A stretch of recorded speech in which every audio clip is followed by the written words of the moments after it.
السلام علیکم سامعین، امام کعبہ عشاء کی نماز پڑھاتے ہوئے رو پڑے تھے۔ عشاء کی نماز میں انہوں نے اللہ سے دعا کی، یا اللہ اس گھر کو امن و سلامتی والا بنا دے، آمین ثم آمین۔ دوستو آپ بھی آمین کمنٹ باکس میں لکھ دیا کریں، 40 لوگوں کے ایک ساتھ آمین کہنے سے دعا قبول ہو جاتی ہے۔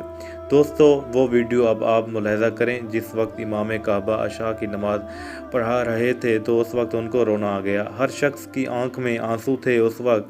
کیا منظر ہوگا دوستو۔ یا اللہ ہم سب پر رحم فرما، یا اللہ ہم سب پر جو عذاب آیا ہے کرونا وائرس کی صورت میں یہ ختم کر دے، آمین ثم آمین۔